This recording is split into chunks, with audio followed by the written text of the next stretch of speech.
Assalamualaikum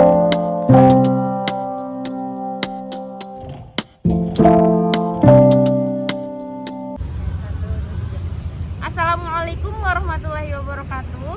Kami dari kelompok 4 dengan saya sendiri Nur Haliza dan teman di samping saya Kalisa Salsabila Zara, Adinda Salsabila, Ihsan Budi Prayoga. Di sini kami akan melakukan sosial eksperimen mengenai implementasi Pancasila dalam kehidupan sehari-hari. Assalamualaikum warahmatullahi wabarakatuh. Saya Rahmat Rahman. Sekarang saya bersama dengan Mas Zaidan Zawaki dari Fakultas Teknik Prodi Teknik Geologi. Teknik Geologi. Gini Mas, saya mau tanya mengenai Pancasila. Gimana sih menurut Masnya mengenai implementasi Pancasila pada penegakan hukum di Indonesia? Kalau dari pandangan saya, kalau dari implementasi penegakan hukum dari Pancasila ya, kalau hukum yang ada di Indonesia khususnya, kalau untuk hukum yang ada di Indonesia, mungkin dari pandangan saya ini hanya beberapa saja yang sesuai dengan prosedurnya. Karena menurut saya kadang hukum yang ada di Indonesia ini masih sangat tajam ke bawah, bahkan tumbul ke atas. Kenapa?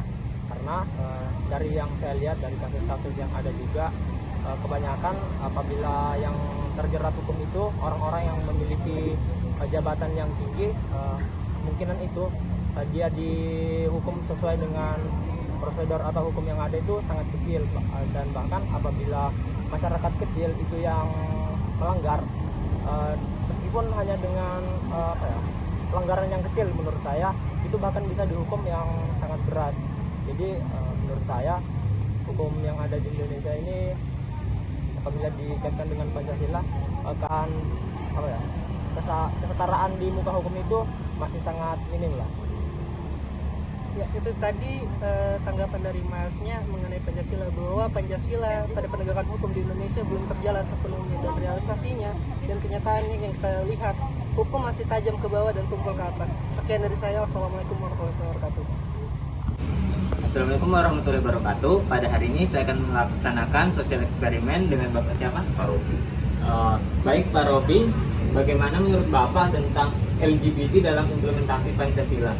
Ya, kalau menurut saya ya itu kalau dilihat memang salah pergaulan, terus juga di luar dari kodratnya sebagai manusia ya kan, seharusnya sesama jenis, lawan jenis ini sesama jenis itu.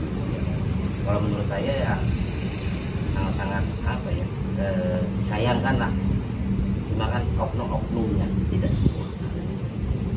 Baik, dari eksperimen ini dapat kami simpulkan bahwa LGBT tidak sesuai dengan nilai-nilai yang ada pada Pancasila.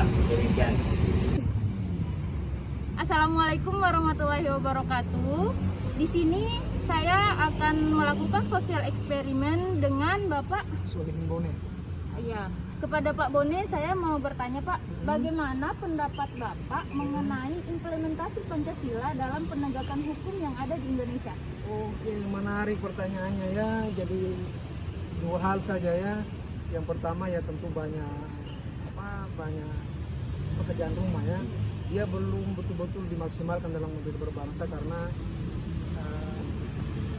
hukum sebagai manifestasi dari Pancasila belum dapat diaktualkan ya, karena banyak faktor ya. Salah satu faktor misalnya Pancasila belum betul-betul mewujud ya dalam perilaku dalam konteks penegakan hukum ya. Yang kedua ya perlu dimasifkan ya sosialisasinya, kemudian penanaman nilai-nilainya tidak hanya kepada warga, juga kepada lembaga negara ya, supaya lebih maksimal terkait implementasi dari nilai-nilai Pancasila dalam konteks penegakan hukum ya. Kira-kira begitu ya? Iya. Ya. Oke, baik teman-teman, itu pendapat dari Pak Bone. Demikian, wassalamualaikum warahmatullahi wabarakatuh. Terima kasih Kak. Assalamualaikum warahmatullahi wabarakatuh. Saya Kalisa Salsabila Zara akan melakukan sosial eksperimen dengan dua kakak di samping saya. Yang pertama dengan kakak siapa? Nama saya Muhammad Ahmad Abdani. Saya dari Fakultas Ilmu Sosial dan Ilmu Politik.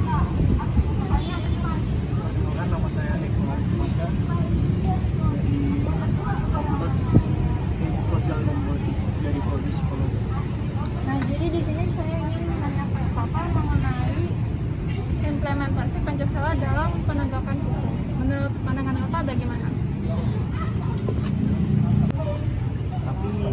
ada sisi positif sama negatifnya, karena di Indonesia itu masih banyak kekurangan.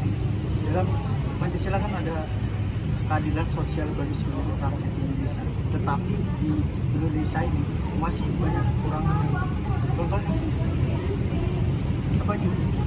Sekarang kayak bantuan-bantuan nih, bantuan sekarang itu kurangnya karena tidak tertuju pada tujuan yang pas, karena maksudnya salah sasaran. Jadi itu maksudnya kan nggak adil kan. Jadi masuk dalam sila berapa ya? Keadilan sosial bagi seluruh rakyat Indonesia kan. Kekurangannya banyak sih. Ada sisi negatif sama positifnya. Kalau menurut kakak di sampingnya? Kalau menurut saya sendiri, kayak untuk di hukumnya itu emang sudah terjalankan dengan baik, tapi orang-orangnya lagi, mereka belum menjalankan Pancasila itu sepenuhnya seperti yang dikumandangkan oleh Soekarno itu sendiri. Itu sih kalau dari saya. Kayak mereka ada nih dari sila 1 sampai 5 semuanya disebutkan, tapi mereka belum menjalankan semuanya itu dengan baik. Kayak gitu. Masih ada kekurangan dari orangnya itu sendiri yang untuk menjalankan. Kurang kesadaran. Assalamualaikum warahmatullahi wabarakatuh. Perkenalkan, saya Adina Salsabila. Di sini saya akan sosial eksperimen mengenai Pancasila dalam kehidupan sehari-hari. Nama Bapak siapa? Nama saya Adi. Pandangan Bapak menurut pengimplementasian Pancasila dalam kehidupan sehari-hari itu seperti apa? Kalau saya rasa sih kurang begitu kurang begitu adil, karena banyak sekali para PKL, para pedagang kaki lima itu yang mungkin barang-barang yang bahan pokok yang dijual itu mahal semua. Terus sekarang apalagi BBM naik, otomatis ini naik semua, dan BBM itu nggak bisa turun kalau sudah naik. Demikian sosial eksperimen yang kami lakukan, dan kami dapat menyimpulkan bahwa Masih banyak implementasi Pancasila yang belum dilaksanakan oleh pemerintah, baik itu keadilan sosial, ketuhanan yang Maha Esa seperti banyaknya LGBT dan lain-lain, dan keadilan sosial seperti naiknya harga BBM. Oleh sebab itu kami mengharapkan untuk pemerintah untuk melaksanakan implementasi Pancasila lebih jauh agar masyarakat merasakan nilai-nilai Pancasila itu sendiri. Demikian dari kelompok kami. Assalamualaikum warahmatullahi wabarakatuh.